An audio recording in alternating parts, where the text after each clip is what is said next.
What's going on, people? It's Kid Shorty Gamer Nation doing this pre-recorded video, and I have a treat for you guys. All right, especially when it comes to black men. When we talk about black men being patriarchs of the household, in my opinion, we don't truly know what that means. We just say it and throw it out there, but we truly don't know what it means to be a patriarch. Because A, we're getting the feminist version of it. B, we're getting the Victorian age version of it, which, trying to apply the Victorian age of patriarchy to black men who are just coming from slavery, that's crippling in itself to black men, right? Because black men haven't defined his own patriarchy for how he runs his household. He's drawing from his enemy's version of patriarchy, right? And white men barely were able, then and now, to maintain their own patriarchal structure, right? So we're going to go into it today, see what the objective definition of it is, and then we're going to go into some other nuanced stuff, right? So buckle up, sit tight, let's get on the ride.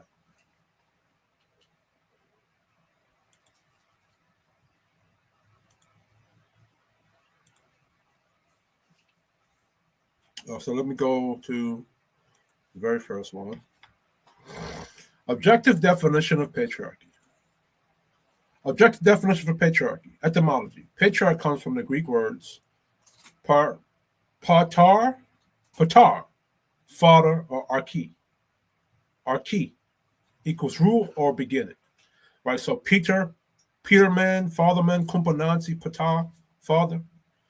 Objective, neutral definition. Patriarchy is a system of social organization in which men, especially fathers or elder males, hold prominent authority in governance, moral order, and lineage continuity within the family. Let me take off my hat. See my dreads and shit. Right? And society. In simple terms, how men organize, lead, and protect their society. It doesn't inherently mean oppression. It means male-centered governance and responsibility. Core structural elements. These are the neutral structural components that define patriarchal systems historically. Male authority and leadership. Men hold ultimate decision-making power in families, tribes, and nations. Leadership is tied to duty and responsibility, not merely privilege. So a lot of you feminists talk about, male privilege or white male privilege, or even black male privilege, which is ridiculous in the context of America and black men's history. Whether it be Caribbean black or black American men, what privilege do we have? Right? We were fighting to free ourselves from slavery, and then fight as far as black men is concerned, whether it be Jamaican, black American, Haitian. We were fighting to free ourselves from slavery, and then fighting again to put back some kind of patriarchal system in the household. You know what I'm saying? So I don't know what privilege. And then white men, they're definitely not privileged. You study the Italian men, the Irish men, the Jewish man, even the red-blooded American man. All of them had to fight for what they had. Right? Well, I think what we do is we mistake the white men in a power position for being the same as the white European men or the white men who were, working poor poverty class. You know what I'm saying? And I think this whole race game, it's just putting us against each other. And if black men and white men don't figure it out in America, we're going to lose the ship. Anyway, lineage through the father. Inheritance, family name, and social identity. Passed through the male line. Ensures continuity of legacy and accountability of men to their offspring. Protection and provision. Men are the primary protectors, military defense, law enforcement, and providers. Economic production, right?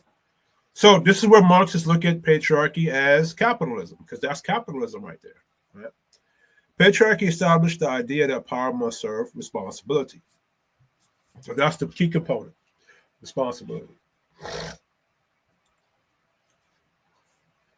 Moral, and see, that's how feminists, especially in black culture and white culture, but specific to black culture, that's what a lot of women do, is that they use what black men's obligations to a patriarchal system and manipulate men to be a slave instead of being a sovereign and define his kingdom the way he wants to rule it, right?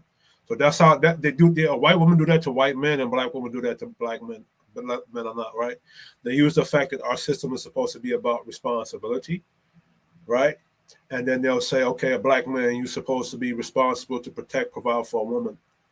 But what you don't understand is that patriarchy sets rules and guidelines for a woman to get access to his sovereignty, right? So we're gonna get into it today. Moral religious custodianship. Men interpret and uphold spiritual, moral, and legal codes. Patriarchy connects male leadership with divine and ancestral authority. Division of labor by biological roles. Recognize male and female biologically. Biological asymmetry. Asymmetry means that things are unbalanced, right? They're not the same. They have so symmetry means everything is equal. Asymmetry that basically means it's unbalanced, right? Recognize male and female biological asymmetry. Patriarchal societies are structured around functional, complementary, not sameness, but balance. Right? Just because we're not equal doesn't mean that they don't serve a function and don't mean it's not balanced. That's what patriarchy does. It's not oppressing people, which Marxism, communism, because they don't like that structure, because when you talk about patriarchy in a capitalist sense, it's not centralized group of men. It's an individualistic group of men, which is difficult to control. So what Marxism does is that it looks at that and says, this is unequal. This is not the same. It's not equal outcome or equity, whatever bullshit language they like to use, right? But when you make everything equal, there's no structure. There's no hierarchy. There's nothing to keep another one accountable. And you don't respect the different roles and their functions if everything is equal. You understand? No, just because it's not equal doesn't mean they are not valuable or it doesn't create a balance. The essence of patriarchy, positive constructive essence. Order and stability, hierarchically but predictable. Everyone knows their role. Reduce chaos through defined moral and structural social structure. That could be defined through Christianity or whatever religious institution you may be following. Or you can have a own moral guideline, like, thou shalt not kill, thou shalt not steal, thou shalt not, mess with another man's wife, moral stuff like that. Duty and sacrifice. Male authority is tied to accountability. You lead, you bleed. Historically, patriarchs bore the burden of protection and responsibility. Civilization building. Patriarchal systems built agriculture, law, architecture, military, and institutions. Male-led cooperation under order produced technological and societal advancement. So, like y'all might say, matrilineal societies were hunter-gatherer stage were the natural thing, but patriarchy was a natural evolution. And this is why I think Black culture is stuck where we're at, because we're in a matrilineal society, right? When I say matrilineal and matriarchal is not the same. Matriarchal is a system of women that pass on law and governance. Matrilineal is where everything is passed through the mother's bloodline, the name, last name, and this, that, and the third. So those two are not the same thing, right? What Black culture is a matrilineal system, but it still takes its instructions from a patriarchal sense. Like so it's like the patriarchy is white dudes, but Black culture itself is matrilineal. It's just that they get their resources, they get their provisioning from the white patriarchal structure. You understand? So, in other words, right? So maybe I should put that up here. Just to slightly explain what I'm talking about.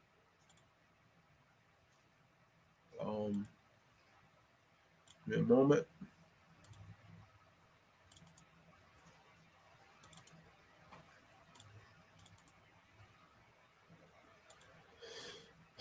Give me a moment. So I'm probably going to put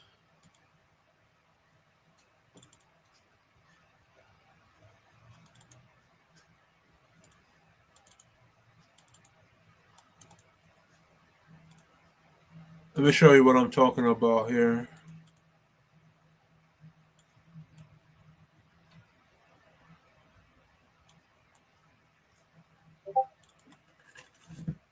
Show what I'm talking about.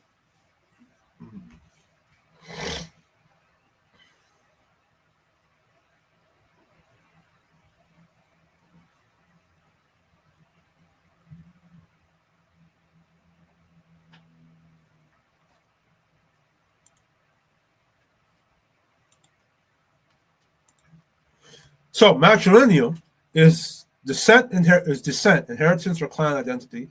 Clan identity, clan identity, clan's identity passes through the mother's line.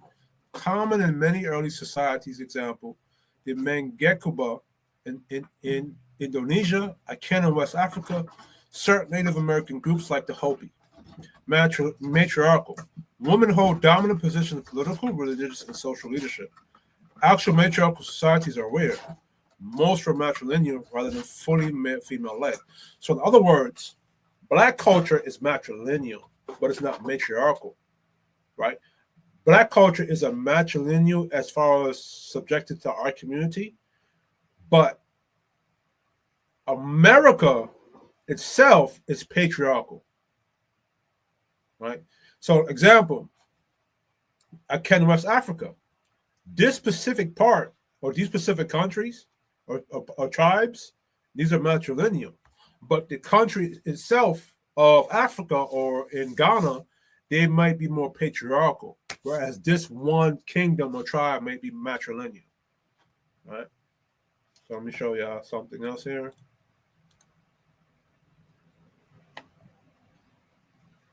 All right. So this is just, I did something showing the history of it.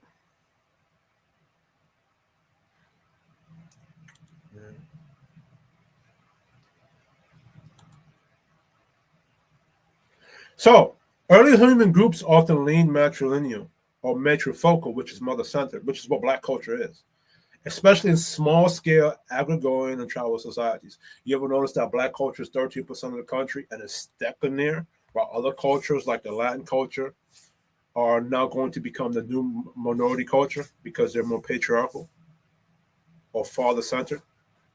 You ever wondered that? Because Black culture is still in the matrilineal stage, while everybody else upgraded to patriarchal state. So matrilineal may be the natural early phase of human history, but patriarchal became its natural evolution, just like you had feudalistic societies that evolved into more patriarchal, into more capitalistic societies, right? Especially in small-scale agrarian and tribal societies. But as civilizations grew, patriarchy provided a structure that proved more efficient in terms of war, property, inheritance, and governance. That suggests men holding dominant positions wasn't necessarily the original model, but it became the most adaptive one for large-scale human development. Right?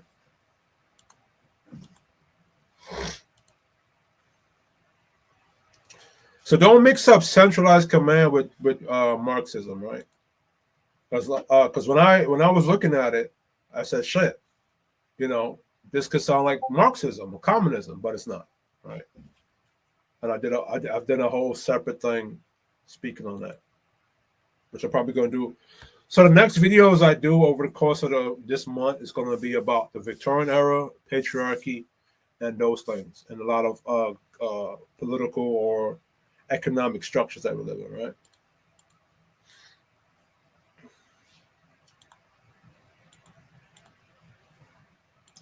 This is what I was saying. This is what I want to get to, right? Were men drones in matrilineal systems? Not quite. Even the matrilineal systems, men were useless like drone ants. They just played different roles. Maternal uncles were crucial in many systems. The mother's brother was the authority figure for inheritance protection and not the biological father. In Black culture, the state is the maternal uncle, right? And whenever the mother has issue with the biological father, who does she call? The police or the policy enforcer. Father still provides resources. Even if children belong to the mother's clan, men still hunted, farmed, traded, or fought. Just like a gang, just like when you go to work every day, Black men, their contributions fed into the wife's clan rather than building their own dynasty. Don't they shame Black men into being stepfathers and getting you to build the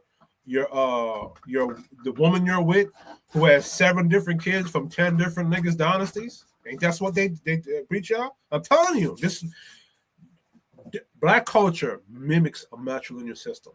Warriors and hunters. Men were always the physical backbone of defense, raise, and food security. So they never sidelined entirely, is politically subordinate to the maternal lines. Your gangbanger, your Pookie, your Ray Ray, your square in your lanes. All this is matrilineal, bro. People. Right?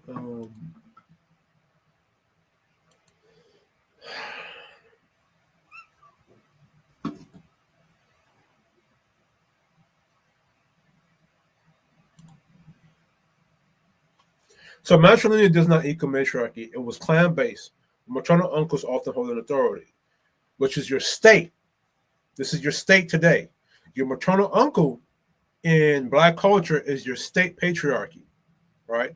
Because white men, they're still patriarchal. It's just they flip from a capitalist patriarchy into a Marxist patriarchy, where the capitalist patriarchy was more individualistic, where that constitutional republic protected the rights and civil liberties of individual nuclear family patriarchy, right? This is why there's a separation of state.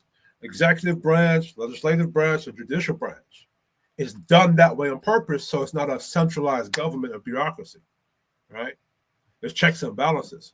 So now, that's another thing in another video, right? So this is what this is, right?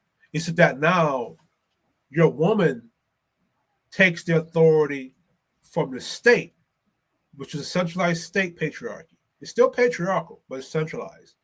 But that state patriarchy is the maternal uncle, right? So keep that in mind. Black culture is matrilineal, but the state uncle, the patriarchal one, is just the uncle. He's the uncle in this part, right? Patriarchy succeeded because father-to-son inheritance concentrated wealth, prevented rivals from hijacking power through women, and created vertical dynasties that could scale into empires. I hope I put something in here, and I hope I can find it later on. Let's go on here. Hierarchical but predictable. Everyone knows their role. Reduces chaos to define moral and social structure. Duty and sacrifice. Male authority is tied to accountability. You lead, you bleed. So I already went through that. Honor culture. Men's names, words, and actions define the legacy. Promotes personal discipline and reputation and courage, right? Negative corrupt essence. When patriarchy becomes ego-driven or detached from moral accountability, it mutates. Examples, tyranny. When authority turns into domination without moral or divine restraint. Example, abusive kingships, or I can never say some of these words that I know. Despotic fathers, right? Stagnations. Over rigidly can suppress innovation or individuality. Traditionalism without adaptation breeds decay, right?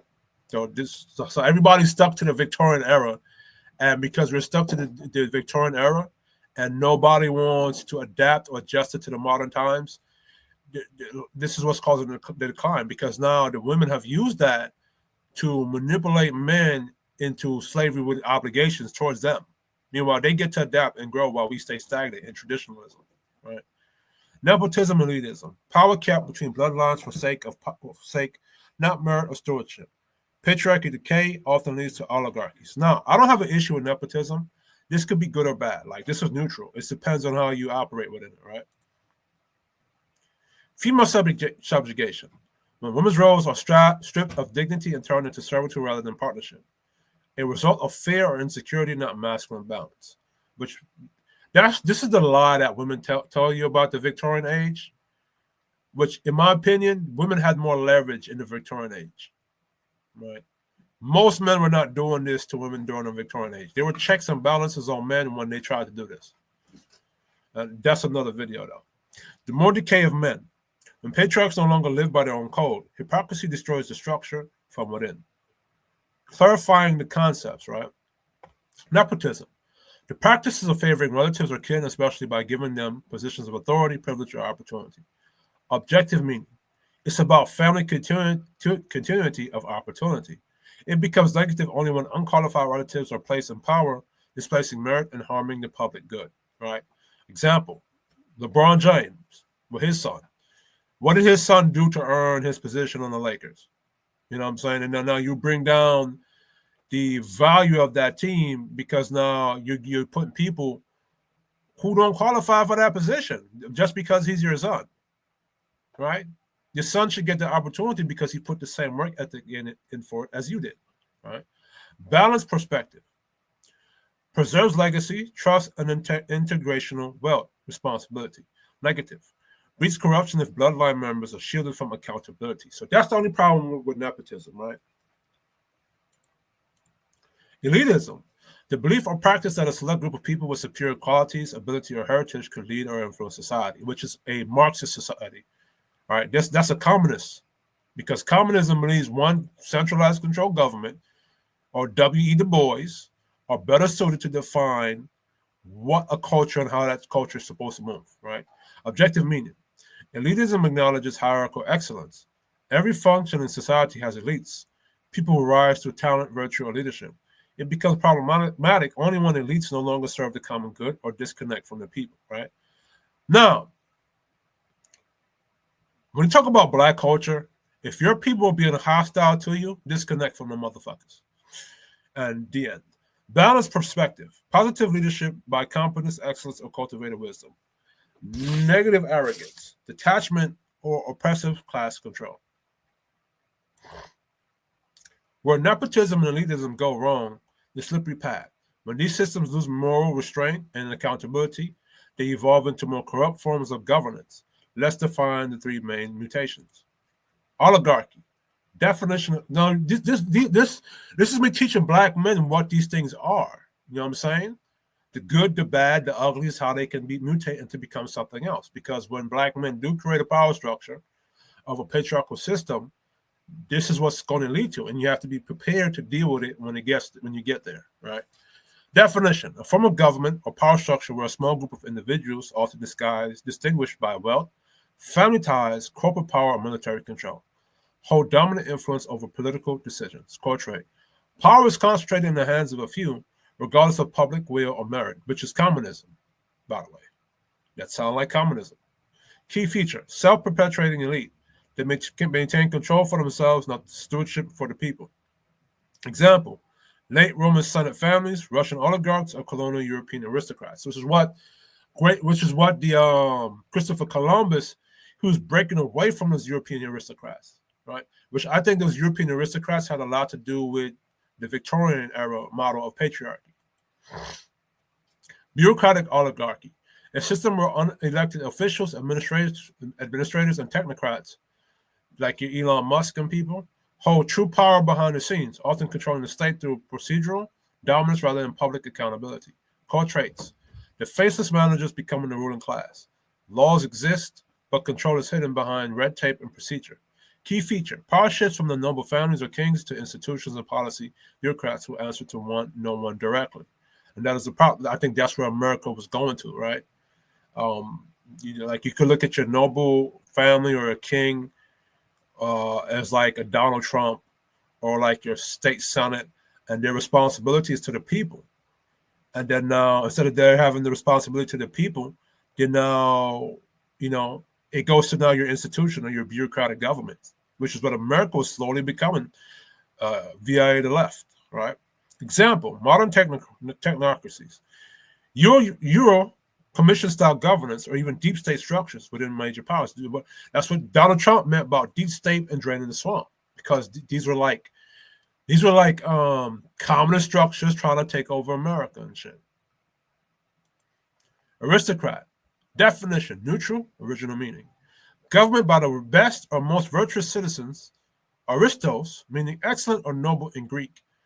Positive origin. In the purest form, aristocracy meant ruled by the wisest and most virtuous, not merely the richest or the most connected.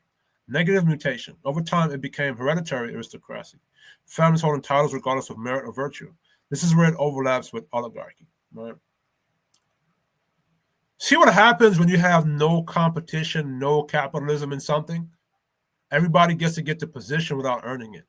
That's what capitalism neutralizes. It makes people have to work for that position and hold themselves accountable to certain things. Objective definition of patriarchy applied to the family. So this is where I'm getting to the more capitalistic version of patriarchy.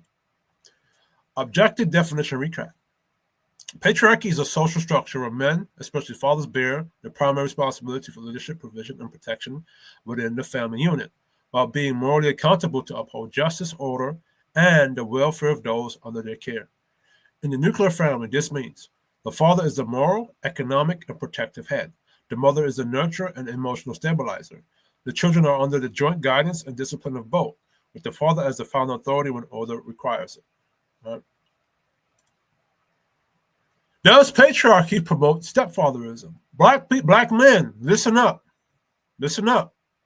Let's look at this objectively, then biblically, and then socially, right? Because there's three levels, right? There's the objective, true. Then there's the biblical that's subjective to whatever religion. Say, for example, most Black people are Christian. Then there's the socially, right? Socially is how it's like social contracts, how we socially believe a thing, how we socially look at things. You know what I'm saying? So there's three levels of these things, right? You know, like how in the Moorish Science Temple of America or the Masonic Lodge, they talk about the rule of three, right? Objectively, structurally. True patriarchy centers biological lineage and responsibility through bloodline. Therefore, stepfatherism is not a norm of patriarchy, but an exceptional duty. A patriarchal man may choose to raise a child that is not biologically his, but only under a moral covenant, example, marriage, that binds him to that household. A sense of moral duty or charity, no obligation to another man's seed. So he doesn't have to do that, which a lot of women, Black women, will weaponize moral duty against Black men that Black men does not have to follow. When you do that, you strip away Black men's sovereign autonomy over himself, right? But he's not obligated to do that. No Black man is obligated to be a stepdaddy to no bitch's kids, right?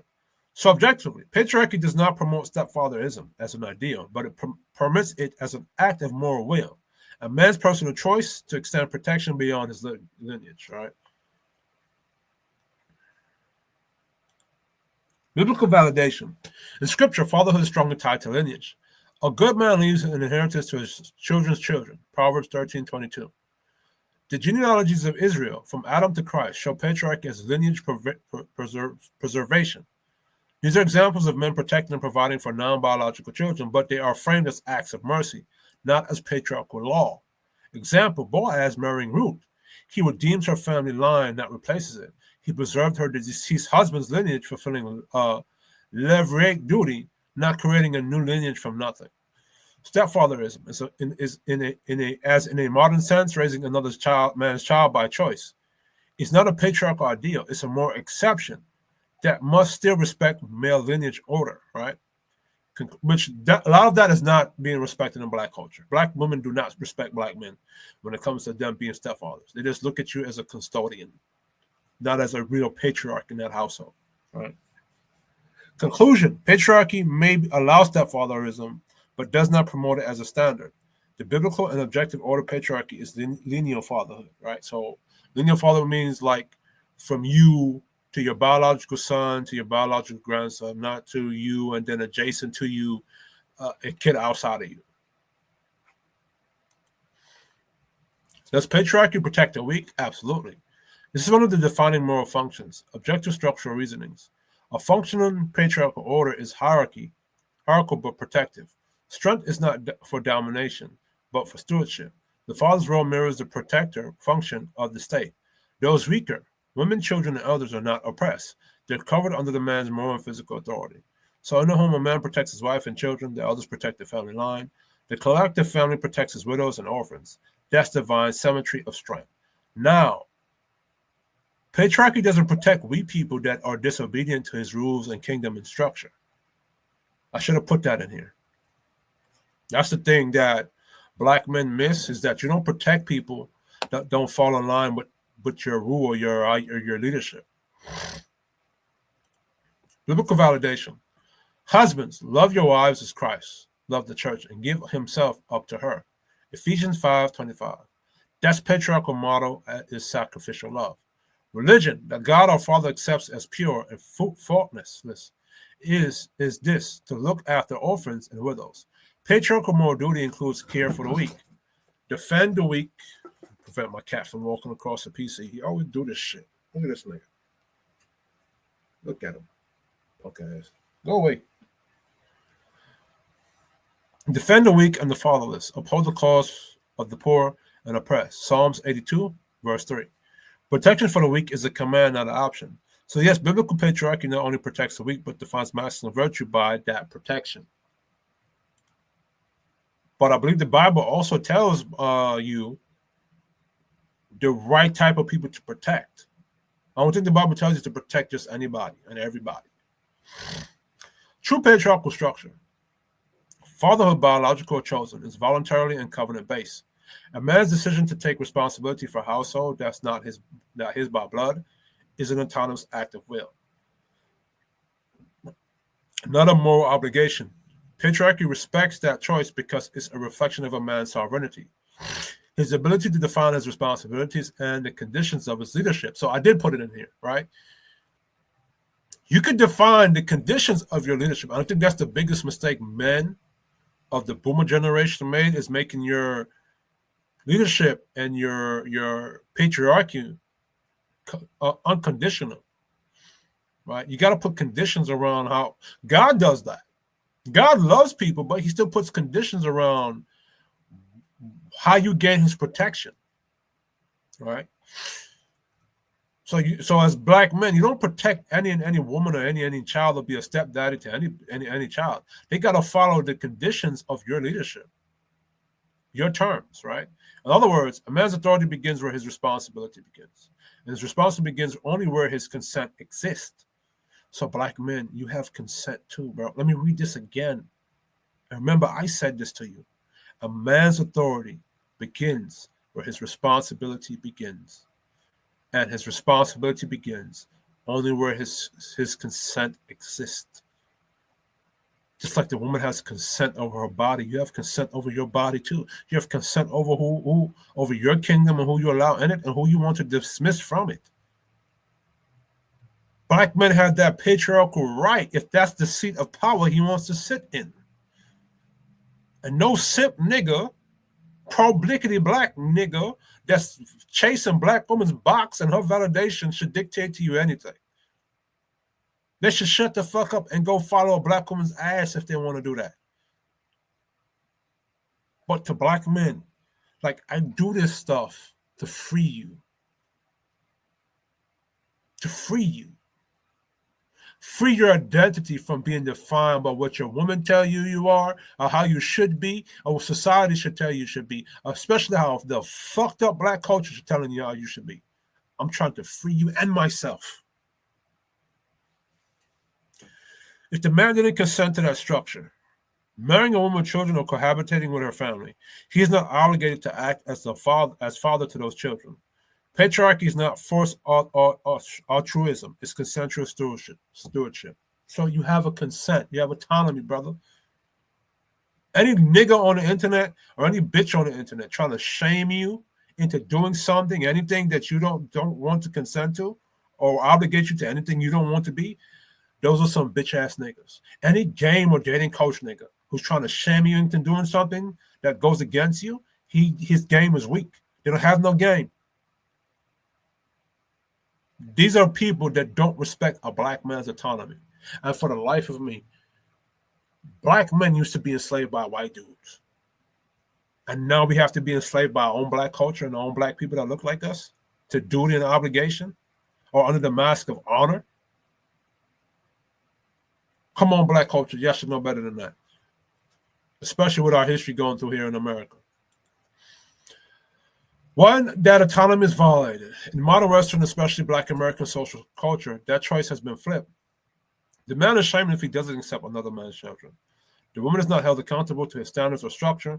The social narrative moralizes the man's compliance, but never her cooperation. That creates a false version of patriarchy, and matriarchal inversion wearing a patriarchal mask. The man is accepted to lead without authority, provide without respect, and protect without obedience. That's not patriarchy. That's exploitation dressed as virtue. Right? This is the same shit a lot of the game and dating coach niggas get y'all to do. You know what I'm saying? Lower yourself to adjust yourself to a 304 that you know is not good for you. This is what a lot of black women try to get y'all to do, and a lot of simps try to get y'all to do. The patriarchal correction, in a patriarchal framework, especially a moral or divine one, leadership cannot exist without submission or cooperation. Patriarchal principle of covenant. A man does not enter a covenant, family, marriage, or guardianship unless both parties agree to his structure and standards. If so, in a dating, how can you apply that to the vetting thing in dating? If a woman does not agree to go where you want to take her on a date, she you don't have to. So how should I say this, right? There's no covenant made, so you're not obligated to her in that sense. If she does not agree to, now mind you, she does not have to agree to go on a date with you. That's her right. That's her autonomy, right? But if she does not agree to respect you, to go on a date with you, or any other stuff, you're also free in your autonomy to not be obligated to her. You don't have to take her on 5 dates where she wants to go, because she got to agree to your standard and your authority. So once she's not doing that, she's not being submissive or cooperative to you, she doesn't get the benefit of your courtship, your dating skills, your dick, your time, or your energy. Even when you approach a chick and you say, yo, baby, I like the way you look, let me get your number. You gave her a directive, you gave her an instruction. And when she chooses not to cooperate, submit to giving you her number, let her go. Don't have to cuss her out, nothing. Let her go. Right? If a woman with children chooses a man, she's choosing his leadership style, his structure, and his moral code, not simply his provision. Which is why they don't like the high value man standard from Kevin Samuels, because that standard gave men structure, leadership, and a moral code. See, before, what happened was that Black women were able to get access to Black man's provision without having to be anything or adjust to his authority or his standards or his structure. And Kevin Samuels' model broke that spell. So this is why that's why a lot of the pimp and player niggas don't like Kevin Samuels' high value man thing, right? Because now, what used to happen was the player Mac niggas, they didn't really have to compete for pussy, right? They didn't have to be a provider. They didn't have to be a patriarch. They didn't have to do any of that. They could just be dick, and that was it, right? And then what happened? What that created was that Black women were able to be a 304 with a Mac or pimp or player, so-called redeem herself from that situation, and still get access to a Black man that's a provider, right? But now Black men are taking it, those Black men who are providers are taking it where they're supposed to be taking it, providing structure, leadership, and standards, and how for a woman to gain access to them. So what that did was now it forced Black women to not have to compete, or which is what capitalism is and competition is. It forced Black women to have to perform and compete to be something different, to be chosen by the provider Black men, right? So now it shifts the balance of power or resources, that sexual resources that the pimp and player niggas had access freely to. And now that there's a traditional standard there now that Black women have to compete and set themselves apart to get access to, now the pimp and player Mac niggas are shaming them, because now it's taking away the sexual resources that they had access to, right? But she resists that structure, but still expects protection and provision. That is rebellion. So let me say this again. If a woman with children chooses a man, she's choosing his leadership style, his structure, and his moral code, not simply his provision. When she resists that structure, but still expects protection and provision. That is rebellion, not partnership, or her being a wife. So remember this. When you're on a date, a simple date, she talk about, I ain't going there, blah, blah, blah, blah, blah, blah. But expect you to take her on 4 or 5 dates. She's in rebellion, and you should walk away from that bitch immediately. The role of autonomy. A man's autonomy is his moral jurisdiction, his right to decide what kind of family he will govern, under what moral terms he will protect or provide, how his name, energy, and resources are extended. If a man's autonomy is shamed, he becomes a subject, not a patriarch. And if his consent is overridden by social pressure, that's involuntary servitude, not love. So a lot of you player Mac niggas, or you game niggas, shaming Black men into marrying 304s and picking bad Black women and sucker this and sucker that and what he should do, you're stripping away your fellow Black brother's autonomy and making him a subject to Black women, subjected to 304s. When black women do this, that's what they're trying to. This is what they're trying to do to you. This is why they don't respect y'all, because you become her subject instead of the patriarch of your own kingdom. Right? This is why they don't like black men who set terms and rules and shit. Right? And some of you are gonna say, so why does the gangbanger, when he do it, they follow him? Because that's what they're attracted to. See, the niggas. See, this is the thing. They don't like the niggas who they aren't attracted to, who they want access to, setting standards for them. That's what they don't like, right? Because the niggas who they're not attracted to, they don't like them, but still want access to them. Like with the Aisha Curry situation, right? They don't like the niggas, they don't respect the niggas, but they want access to them. So now when them niggas start putting standards around themselves, like I'm describing here, with his autonomy, they get upset because they don't have access to his resources. So they really don't give a shit about them dudes. The good black man, the traditional black man. They only care about having access to your resources. Secular and biblical validations. This is for you Christian people. Secular, social science, and legal. Legal stepfathers have no inherent parent. So this is for a pastor that like to shame you niggas into marrying stepfathers and being the stepfather in the church because he's fucking all your black women and creating bastard kids, and he wants you to take care of his responsibilities. This is what that is. That's also what I call spiritual Marxism, but that's another video. Legal stepfathers have no inherent parental rights unless voluntarily assumed through marriage, adoption, or guardianship. That's because the law recognizes autonomy. You must choose that duty. Sociologically, forced or guilt-based father roles result in resentment, family conflict, and higher relationship dissolution rates. So even in the secular framework, acknowledge male authority and fatherhood must be voluntarily to function healthy. My question is, so then why is that not put into law by state? Because the state is the matrilineal uncle. The state is a communist matrilineal uncle. You know what I'm saying? That's why they don't do that. They want to have control over the male body, the male labor, because they need male labor to provide resources. Right? The scripture never commands a man to raise another man's seed without covenantal authority. Instead, it teaches moral duty to protect widows and orphans, covenantal duty to his own household first.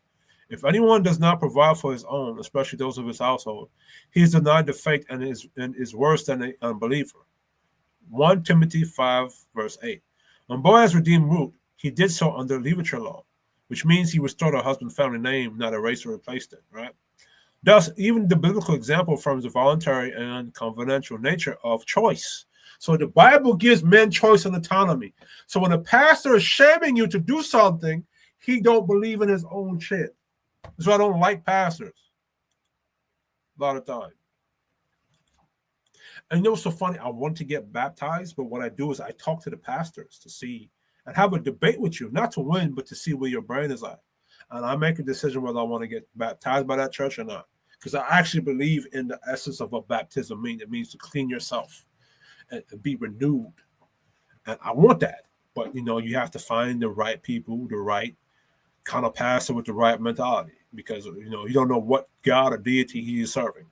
You know what I'm saying? Patriarchal mask. To mean the appearance of patriarchy without actual male authority. Objectively, this refers to a symbolic patriarchy.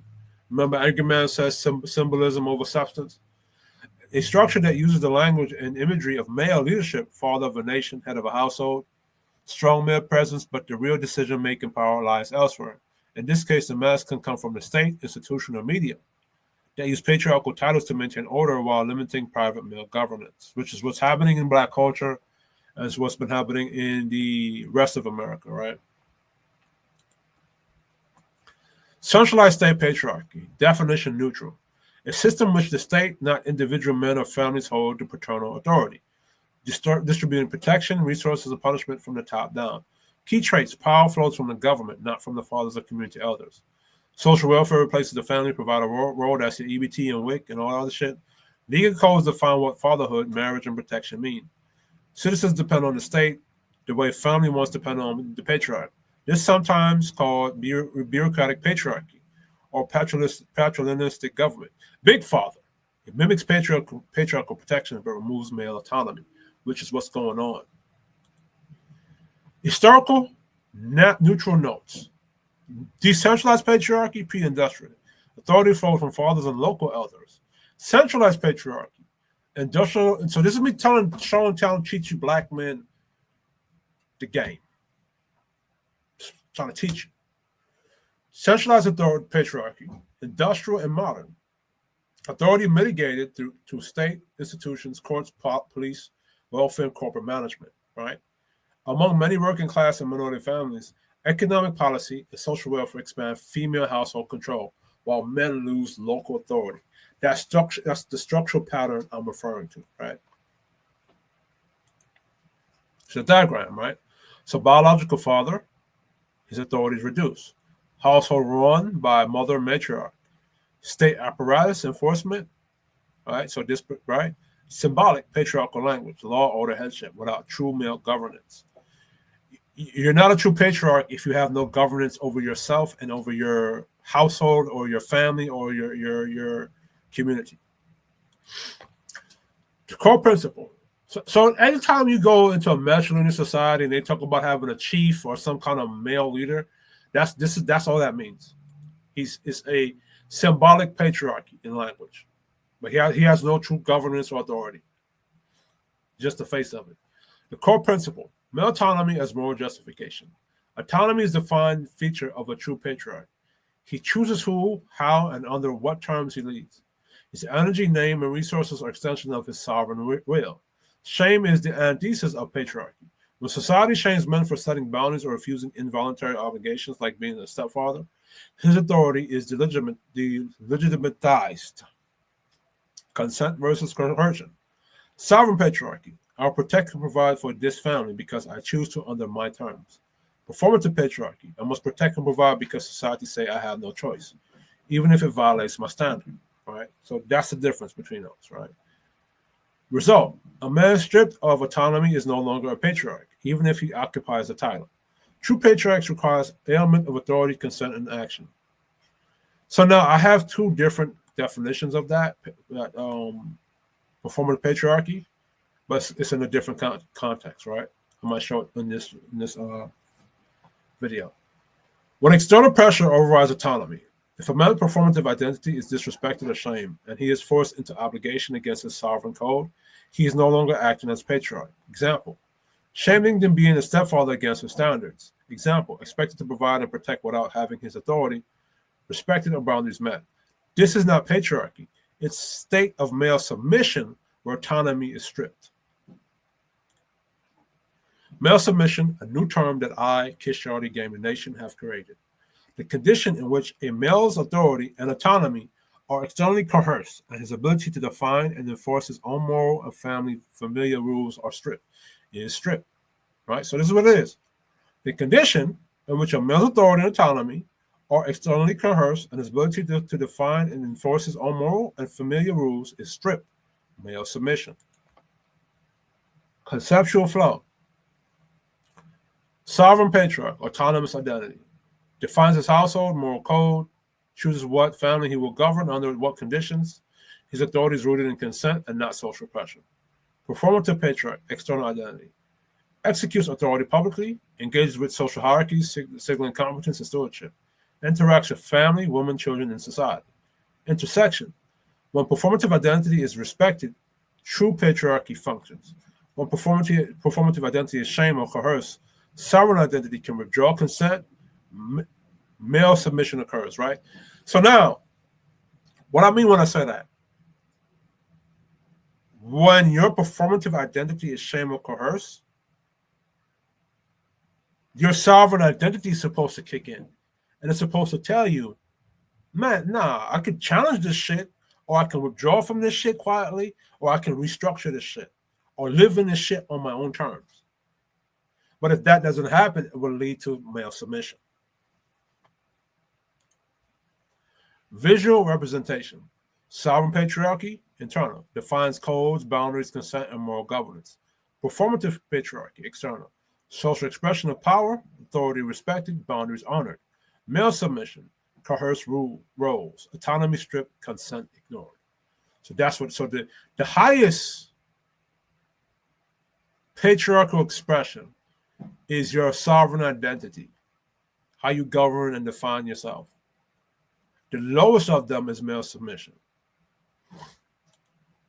True patriarchy exists only when the sovereign identity aligns with performative expression. If alignment fails because social pressure overrides sovereign will, the man enters male submission, no longer a patriarch, which is what a lot of black men, unfortunately, have been in, but they're not aware of it. They were not aware that that was happening, right? And this is why I'm here to wake y'all up, right? Patriarchy. Now, let me put this out there. I'm not the most intelligent person. I'm not the smartest person. I'm not trying to do this because I think I'm better than anybody. I'm trying to do this to free black men and myself. This is why I do this. Patriarchy requires both internal sovereignty, self-defined moral authority, external performance recognized and respected by others. So external validation is can be good and bad. It can be good because it can help you improve yourself within a social hierarchy. It's bad now when you allow yourself to be slaves to external validation, right? Shaming or coercion breaks patriarchy. Male submission is a state where autonomy is stripped, performative identity is enforced externally, and the man is no longer a patriarch, right? So, stepfather is involuntary, sovereign plus performative, and it goes when your patriarchy is coerced, it'll lead you to male submission. Same thing with family governance, right? So that's that. Let me add this. So I made a table to summarize a lot of things I said before.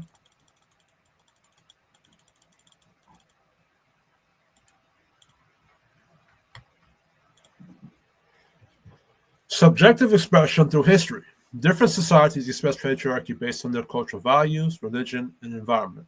But the structure remains consistent. Here's how. Ancient Israel, right? So this is how different civilizations express their patriarchy, subjective to them, right? Then you have the patriarchal expressions. Then you have the core principles, right? Authority, order, protection. Corrupted essence is tyranny. Lineage-based, continuity of family, legacy, honor. Nepotism, provision, meritocracy, stewardship, exploitation, right? It's when your provision becomes exploited. Protection, defense of community, safety and strength. Corrupt essence, what is violent and domination. Moral law, spiritual and ethical guidance.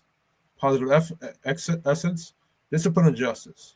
Corrupted essence, hypocrisy, double standards, right? Moral spectrum of the bloodline plow. Let's put these into moral spectrum chart so you can visually see where, right?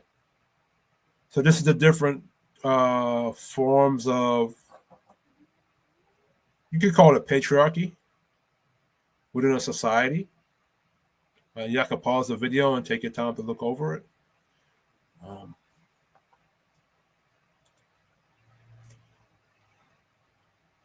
What I'm describing is something profound. What you might call moral patriarchal republic. Here's how that lines up conceptually. Bloodlines can retain power if they remain accountable to law and merit. At least exist to serve the people, not dominate them. Rights and liberties are constitutionally protected from abuse. Punishment exists for any elite who violates those rights, maintaining moral order. That aligns with the Roman Republic early structure, the U.S. founders' ideal, and even some African council systems, where lineage, tradition, and accountability coexisted. So I have no issue with some of these things here. My issues are that they get too much power, and then they start to affect the public or other people, and they're not being held accountable or punished. Because these people are still living within the structure of somebody else's house, and they got to respect that house. Summary. I already broke this down already. So this is patriarchy within a nuclear family.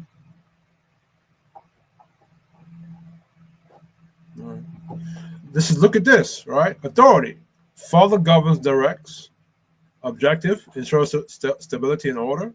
Parallel in society, governance and law. Right? So this is how patriarchy in America, in a capitalist society under a constitutional republic looks like, right? Provision. The father provides resources, economic protection, economy, infrastructure. Protection. The father safeguards the home, physical and spiritual security, military and law enforcement. Discipline. The father sets moral structure, teaches accountability. Judicial system, right? Because judicial system, I think, is like law and federal law, right? And it holds people accountable. Nurturer. The mother complements authority, emotional health and growth, social welfare, community. Right? These are how these things mimic our American capitalism or our American society. So patriarchy, in a sense, is not dominance. It's order, responsibility. The father's rule is not for his ego. It's for the preservation of everyone's well-being under his roof. All right, so this is going through this. Right here. I might do this one in another video. I'm kind of getting tired. I want to go through something else.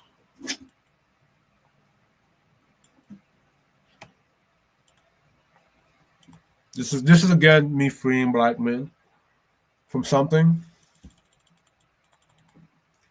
Hold on, let me see something. I think I had something in here, but let me go through the slide. Let me spend the energy to go through the slide. Objective definition. What does insecurity actually mean? Insecure, adjective, not firmly fixed, liable to give way or break, uncertain or anxious about oneself, lacking confidence or assurance. Core meaning. Insecurity equals instability or lack of confidence in one's own position. So when we call someone insecure, we are saying they do not feel safe within themselves, so they react out of fear, anxiety, or self-doubt. That's the objective, not the emotional definition, or how niggas in, I guess, the manosphere, the dating coach niggas and feminist niggas and red pill niggas use it, right? Part 2, the modern misuse. In dating and social media culture, insecure has been redefined as a man who sets boundaries or standards, and I don't like. The reason why I don't like it is because of what I mentioned before. When you're setting the standards and the boundaries, it puts you in a patriarchal seat. That's not insecurity, that's discernment.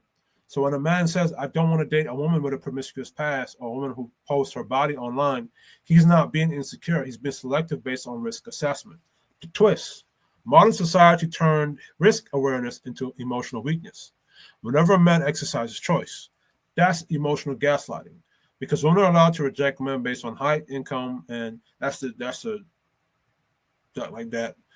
something I've heard on most podcasts say, but it's true, right? Part 5, applying insecure correctly in dating. Now let's reframe what insecurity looks like in actual relational context. Insecure reaction. I don't want her talking to another man because I'm scared she'll find someone better. This is fear-based control, right? So that insecurity is an insecurity, but it's a valid one, and I'm going to explain why. Secure boundary. I don't date women who entertain attention from other men because that does not align with my values. This is standard-based discernment. The first is insecurity. The second is self-protection, right? Now, both of these can be self-protection, but I'm going to explain why. Insecure desire. I'll tolerate anything as long as she chooses me. Validation-driven. Secure desire. I only allow a woman who protect what I'm building. Purpose-driven. So security isn't about how comfortable you feel in chaos. It's about how loyal you stay to your own peace. Right? Objective risk. Why a man's discernment matters. I brought up real consequences, and they're valid. Sexual risk, spiritual risk, social risk, legacy risk. A man has a right with his own body, mind, time, and energy and mind to say, I don't want to deal with certain types of women because they're going to be a risk to me and my body. I don't know why, especially for black men, I don't know why that's an issue. Why is that an issue amongst black male dating coaches? Why is that an issue amongst black game niggas? Why is that an issue against black male simps? Why do y'all not want black men to respect himself? Why do you want him to keep dealing with dumbass black women or dumbass women, period? That's going to have a negative effect on him and he must be secure in picking some shit that he knows is going to be damaging to him. These are not imaginary. These are measurable probabilities. Therefore, a man who filters based on these outcomes is not insecure. He's operating with cost-benefit awareness. That's rational security. Photosynthesis. True security is discernment in motion. False security is tolerance of chaos disguised as virtue, which is what y'all do to black men all the time on here. When a man rejects a woman who endangers his mission, his legacy, or peace, that's security, not insecurity. It's self-governance. When society tells him he's insecure for that, he's trying to shame him into surrendering more boundaries to the serpent system of emotional manipulation. Why do I call it serpent system? It's because the serpent tricked Eve into biting the apple, and Eve tricked Adam into biting the apple, and they both got themselves tricked out of the garden, out of God's protection in the Eden or garden. So that's why I call it the serpent system. This is where I say that insecurity is valid one. It's an insecurity that men, you cannot control or dictate that because you can't control attraction and shit, but it is very valid. And we're going to explain why. The garden analogy. Every man builds a personal ecosystem, a symbolic garden that reflects his values, peace, and spiritual order. The man equals the farmer garden. The woman equals the soil, flower he cultivates within his ecosystem. His values, discipline, and mission equal the irrigation system and sunlight that sustains it. Now, when another farmer enters the picture, even through conversation, influence, or harmless friendliness, he introduces a new philosophical pollen into that garden. That means he can reprogram how she thinks, feels, and prioritizes things in your ecosystem, right? So it's a valid insecurity, not because of the woman himself, but how that woman can bring chaos into his garden, and he'll be blamed for that. So that's a valid insecurity, right? We in this present day society, the woman is never held accountable for lying and destroying a man's garden. He's held accountable for letting her come into his garden, but he can't control what she do. So many men are afraid of their women talking to men because of jealousy. They're afraid because men know how deeply other men's words can reshape a woman's frame, mood, and loyalty. That fear is not paranoia, it's awareness of cross-pollination risk, right? Because now she's bringing another man's influence or house into your garden. Just like the serpent did with God's garden in Eden. The serpent brought a different ideology to Eve. Eve brought that ideology to Adam, and it got him kicked out the garden. If God had let Adam and Eve stay in the garden, his garden would have been destroyed. So is God insecure, or is he just aware of cross-pollination? When a woman engages emotionally or mentally with another man, she's receiving another man's logic. That logic can alter her emotional lens and extension, her loyalty to the first man's order, which is what happened in the Garden of Eden, right? Over time, her behavior changes, even subtly, and disturbs the ecosystem. That's what God picked up. When God went to check on Adam and Eve, and he saw that there was a difference with them, he was instantaneously able to tell that there was something different. That's why, as I said, it's not that he's trying to control her, it's that he's trying to protect his garden. The Adam and Eve principle. In Genesis, Eve had agency. She chose which voice to obey. Adam failed in leadership only when he followed her error instead of maintaining his own order. So applying that spiritually, the woman's choice to be influenced equals her accountability. The man's choice to tolerate that corruption equals his accountability. That's the double accountability model. She's accountable for her choices. He's accountable for his tolerance. Therefore, man's initial fear that this woman could be influenced is not wrong. It's a protective instinct. It becomes toxic only when it turns into control instead of clarity. So what's the clarity? Kick the bitch out. That's the clarity. Application to relationship. When a man is sovereign, he sets standard without guilt. He understands the risk of influence without turning paranoid. He knows that he cannot control attraction, only govern access to himself, right? His peace doesn't depend on her loyalty. His legacy does. That means sovereignty doesn't require control. It requires clarity of boundaries and courage to enforce them. So if his woman chooses to talk to another farmer, he doesn't panic. He simply says, that doesn't align with my ecosystem, and removes her from it. That's not insecurity, that's sovereignty, which is what I'm trying to get black men stage. That's what I'm trying to get black men to. Fuck the dick and pussy argument. Fuck what you're doing for the community. What are you doing for you? In other words, do for yourself first before you obligate yourself to a community. Right? Perform for you and your identity before you perform for the identity of a culture or community. Performative identity equals performance plus responsibility plus external validation. Sovereign identity equals self-governance plus freedom plus internal order. Insecurity, strategic equals awareness of influence, risk. Security, sovereign trust and discernment and enforcement of standards, right?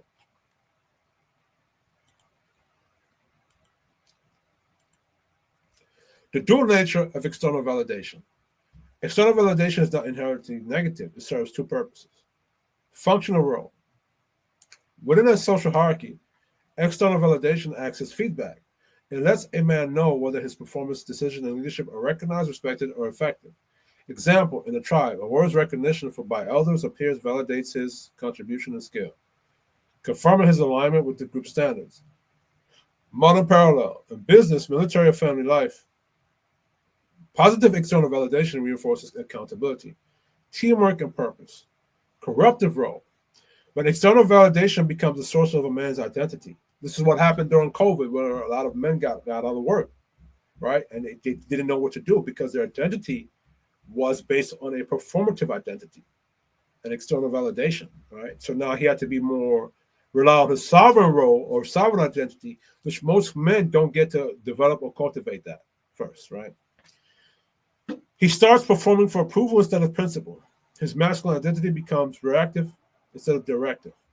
This leads to dependency on phrase, public image, and validation loops, weakening his autonomy.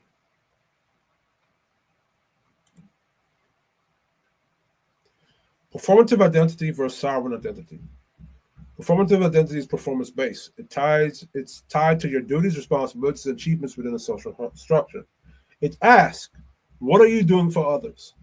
This form of identity is necessary for civilization because it builds trust, order, and interdependence. But it also ties your self-worth to outcomes and others' acknowledgement. Sovereign identity is autonomy based.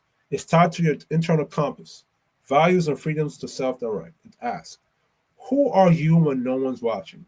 Sovereign identity preserves your internal hierarchy, the ability to self-validate and make moral or spiritual decisions independent of social pressure, which is a Sigma move to do, right? Which I can do. Now you have a choice.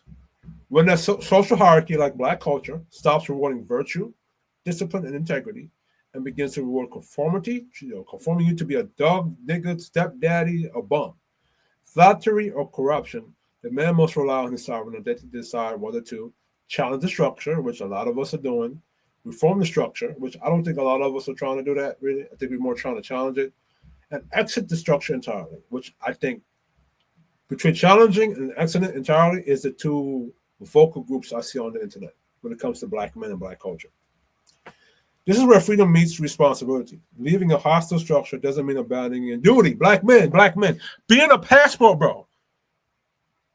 You leaving black culture doesn't mean you're weak or you're abandoning in duty. It means reclaiming autonomy from a system that has become parasitic or exploitive. There's nothing weak about a man when he does that. Become a passport, bro. Shut the fuck up to niggas who say that. And every time you have a group of men shaming black men or gaslighting you to stay into a culture that's parasitic or exploitative of you, side eye those niggas. Those niggas are not true black men. Because if they were true black men, why would you shame black men or create a social slave system comparable or even worse than the physical slave system that you freed yourself from under white men? Why would you create that? Other black men do that to other black men. Core principle. External validation is the feedback. Sovereign identity is the foundation. You need both, but in proper order. Validation tells you how you're doing. Sovereignty tells you who you are. I already think I broke this down.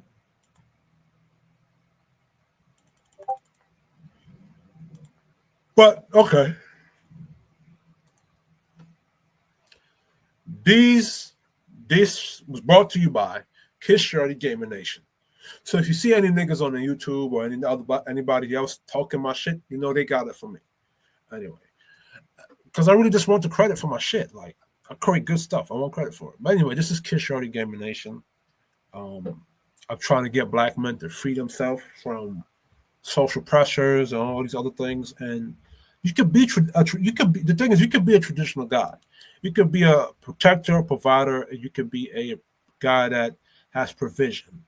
But you got to put boundaries and rules around yourself. You have to have your own sovereign identity first and manage how you being productive in a society. And when that society structure is hostile towards you, you can challenge it or leave it. Same thing with women. You don't have to let a woman that doesn't align up with what you believe she should be to you. Just like she has the right not to follow a nigga she don't want to follow. You don't have to accept a woman into your kingdom that doesn't want to align up to you. All right? So, anyway, this is Kiss Shorty Gamer Nation. Like, share, and subscribe.